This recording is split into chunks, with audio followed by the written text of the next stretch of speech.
that there are close to 500,000 illegal migrants with criminal convictions on the loose right here in the U.S. We have a breakdown of that report right here. The agency says it has released 62,000 illegal migrants with assault convictions. They have another 15,000 with sexual assault convictions, and then more than 13,000 with homicide convictions. The undocumented migrants are currently free to roam the U.S. while they wait for their court hearing.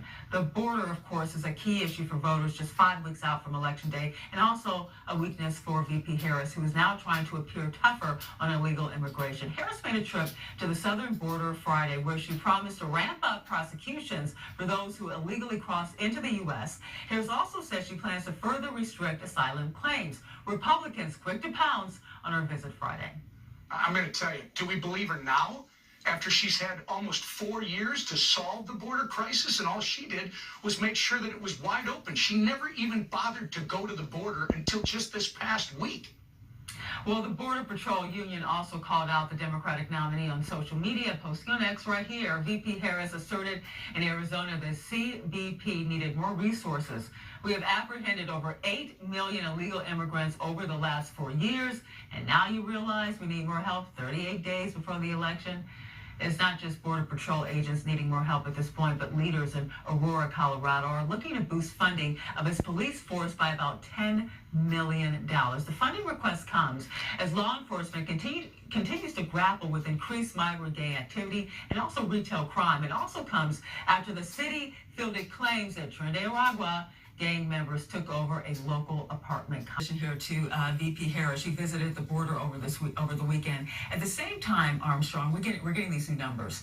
They are really just mind-blowing when you hear the numbers. Just one, for example, that Immigration and Customs Enforcement told border lawmakers that something like 435 undocumented migrants with criminal convictions have been released into the U.S. We're looking at the breakdown right here when it comes to sexual assaults, when it comes to assault convictions, homicide convictions, let loose into the country.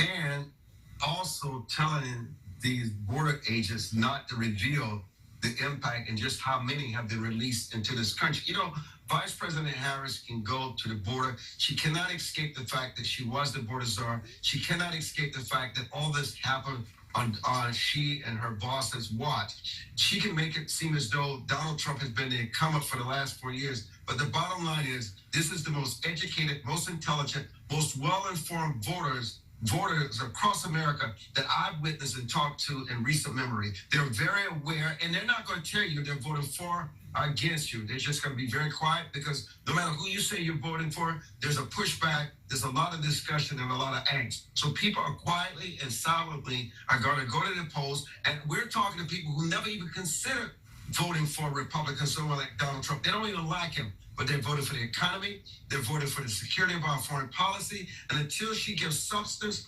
until instead of personality and warmth and friendly fire, nothing's going to change with her. She's got to give herself a reason for why people vote for her over someone who's already been a sitting president, and they know exactly what he's capable of, and they also know what his flaws are. And I just want to get your thoughts real quick.